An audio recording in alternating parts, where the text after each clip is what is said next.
हाँ तो दोस्तों कैसे हैं आप लोग। उम्मीद करते हैं अच्छे होंगे। तो मेरे भाई आज की इस वीडियो में हम संख्या पद्धति नंबर सिस्टम के बारे में चर्चा करेंगे। नंबर सिस्टम क्या होती है उसके ऊपर ही इस वीडियो में हम चर्चा करने वाले हैं।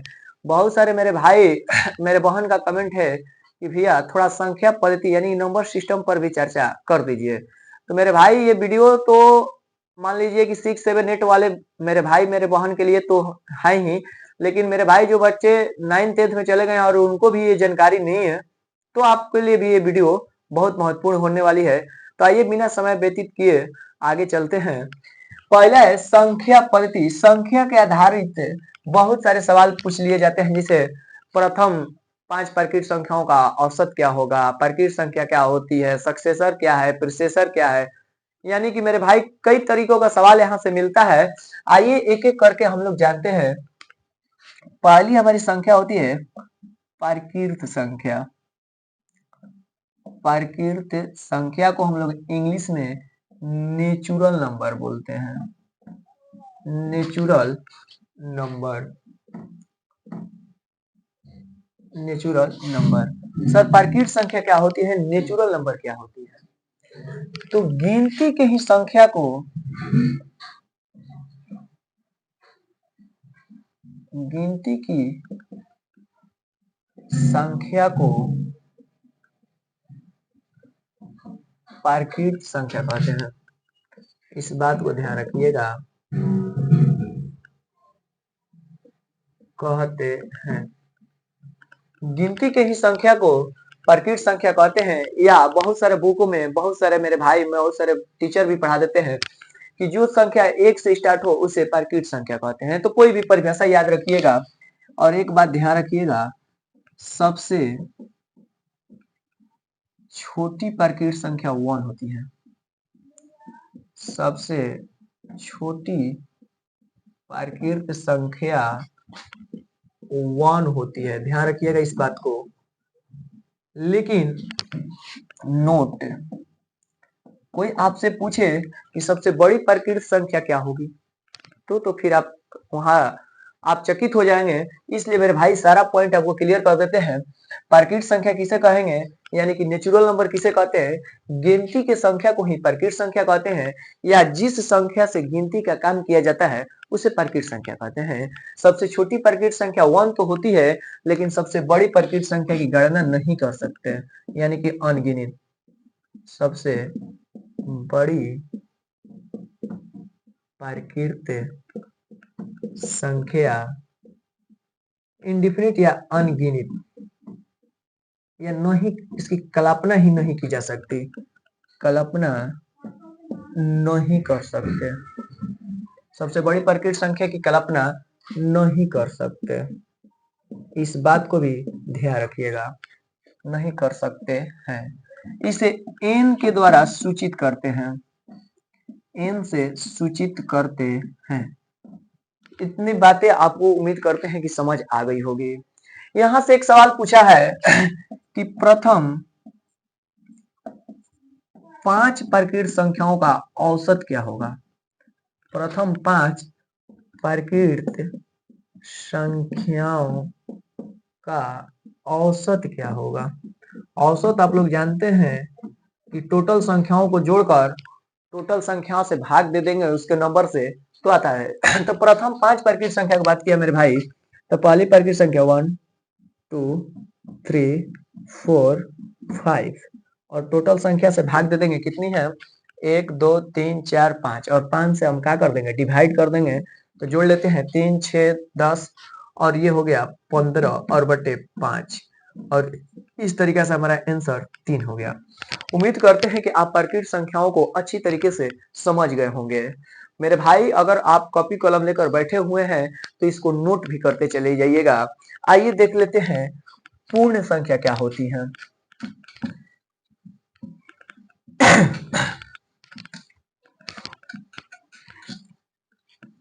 पूर्ण संख्या कुछ नहीं है मेरे भाई। पूर्ण संख्या इंग्लिश में इसको होल नंबर बोलते हैं। Whole number. देखिए जिस बच्चे को, जिस मेरे भाई को, जिस मेरे बहन को अगर प्राकृत संख्या अच्छी तरीके से समझ आ गई है तो वो पूर्ण संख्या आसानी से याद कर लेगा। यानी कि प्राकृत संख्या के सदस्य में, प्राकृत संख्या के सदस्य में अगर शून्य को शामिल कर लिया जाए, संख्या के सदस्य में शून्य को शामिल कर लिया जाए तो हमारा पूर्ण संख्या बन जाता है। या बहुत सारे मेरे भाई, मेरे बहन ऐसे भी याद कर सकते हैं कि जीरो से स्टार्ट होने वाली, जीरो यानी कि शून्य, जीरो से शुरू होने वाली संख्या को, से शुरू होने वाली संख्या को पूर्ण संख्या कहते हैं। बस इतनी चीज तो बात याद रखनी थी।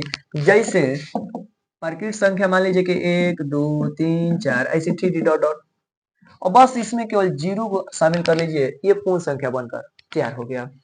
प्राकृत संख्या के सदस्य में शून्य को शामिल कर लेने से उसी को हम लोग क्या कहेंगे, पूर्ण संख्या कहेंगे। या दूसरा पॉइंट याद रखिएगा, जीरो से शुरू होने वाली संख्या को पूर्ण संख्या कहते हैं। इसे डब्ल्यू से सूचित किया जाता है, ध्यान रखिएगा, होल नंबर डब्ल्यू से सूचित किया जाता है। इसमें भी आपसे पूछेगा कि बताइए सबसे छोटी पूर्ण संख्या क्या होगी, तो आप ही देखिए ना, सबसे छोटी कौन है, जीरो है, तो सबसे छोटी पूर्ण संख्या जीरो होगी, सबसे छोटी पूर्ण संख्या जीरो। लेकिन मेरे भाई इसमें भी सबसे बड़ी संख्या की कल्पना नहीं कर सकते, सबसे बड़ी संख्या की कल्पना नहीं कर सकते, की कल्पना नहीं कर सकते। उम्मीद करते हैं कि आप प्राकृत संख्या और पूर्ण संख्या को जान गए होंगे, समझ गए होंगे। अगर इसके बावजूद भी अगर आपको कोई तकलीफ, परेशानी हुई होगी तो कमेंट कर दीजिएगा। आइए एक अगली संख्या देखते हैं। दो संख्याओं को एक साथ देखेंगे, सम संख्या इवन नंबर और विषम संख्या ऑड नंबर। देखिए सम संख्या, इसको इंग्लिश में हम लोग इवन नंबर बोलते हैं, क्योंकि मेरे भाई मेरे ऑफलाइन कक्षा में हिंदी और इंग्लिश मीडियम दोनों का ही स्टूडेंट आते हैं। सम संख्या यानी कि इवन नंबर वैसी संख्या, वैसी संख्या जो दो से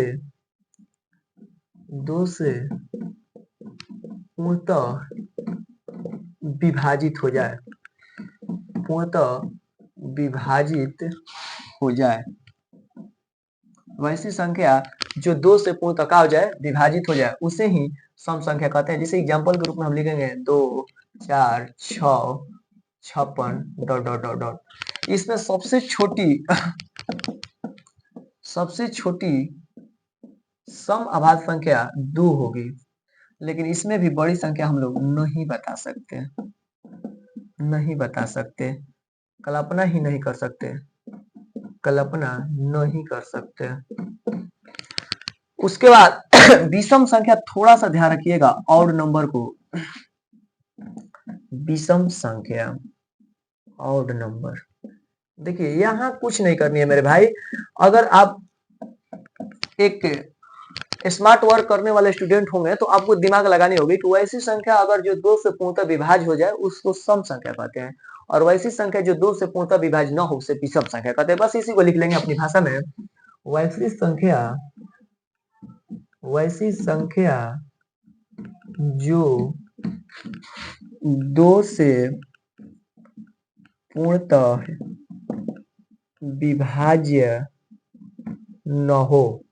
अब मेरे भाई आपको कंटिन्यू वीडियो मिलेगी, कुछ टेक्निकल प्रॉब्लम था और कुछ बीच में हमारी तबीयत भी खराब हो गई थी, और कक्षा 10th का भी त्रिकोणमिति का फर्स्ट चैप्टर से आपको मिलेगा।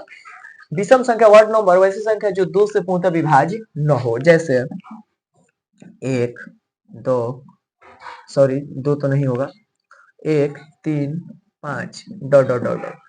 अब पूछेगा कोई आपसे कि बताइए, उम्मीद करते हैं कि आप ऊपर वाले नोट कर लिए होंगे, तो थोड़ा मेरे भाई स्पेस कम है तो इसको रफ कर देते हैं।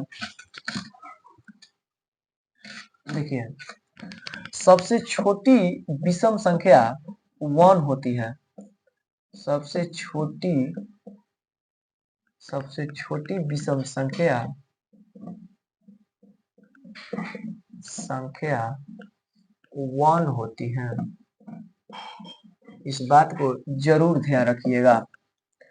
लेकिन कोई आपसे पूछे कि बताइए सबसे बड़ी विषम संख्या, वही मेरे भाई कल्पना नहीं कर सकते, कल्पना नहीं कर सकते। मान लीजिए आप कहेंगे 3, हम कहेंगे 5, फिर कहिएगा 7, हम कहेंगे 9, तो फिर नहीं होगी। उसी तरीके से एक फैक्ट और ध्यान रखिएगा, हालांकि वो तो स्क्वायर रूट का बात है, लेकिन यहीं पर जब सम विषम की बात है तो हम आपको सिखा देते हैं कि देखिए मेरे भाई, सम का अगर आप स्क्वायर करेंगे तो उसका स्क्वायर रूट सम ही आता है। जिससे भरोसा है तो देखिए 6 का 36 होता है। अगर विषम का करेंगे मान लीजिए 1, तो इसका तो 1 ही आता है, 3 का 9, उसी तरीके से 5 का 25। आपको बता दिए हैं कि वैसी संख्या जो 2 से कट जाए सम संख्या, और जो 2 से न कटे विषम संख्या। तो सम का स्क्वायर सम ही आता है और विषम का स्क्वायर विषम आता है। उम्मीद करते हैं कि आप इस पॉइंट को भी समझ पाए होंगे। आगे आते हैं। प्रकृत पूर्ण और सम विषम के जानने के बाद एक और 2 संख्याएं होती है 3, जो आपको परेशान कर देती है। जैसे हम बात करते हैं उस संख्या को भाज्य संख्या को प्राइम नंबर। भाज्य संख्या वैसी संख्या जो स्वयं के अलावा अन्य संख्या से भी कटे, बस। जैसे मान लीजिए 4 है, 2 से भी कटेगा, 4 से भी कटेगा, 6 है। उसी तरीके से इसी में अभाज्य पूछता है प्राइम नंबर।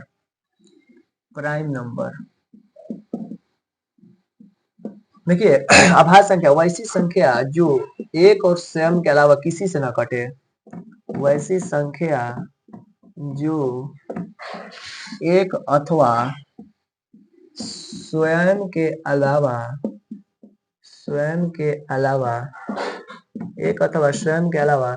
किसी अन्य संख्या से न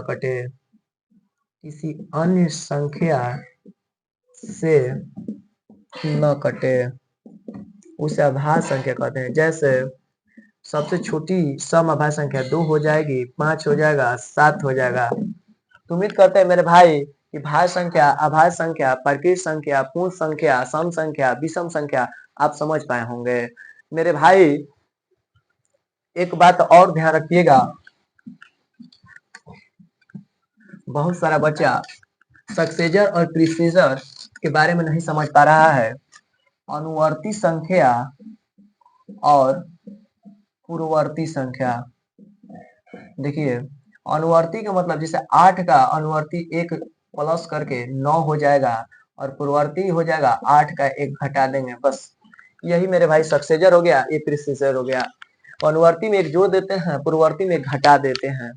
और उसके बाद आपसे बहुत बार पूछ रहा है बड़ी संख्या, जिसे मान लीजिए कि 4 अंकों की बड़ी संख्या कहा तो 4 को 9 लिख देंगे। छोटी संख्या कहेगा, मान लीजिए कह दिया कि 4 अंकों की छोटी संख्या, तो 1 पर 3 जीरो।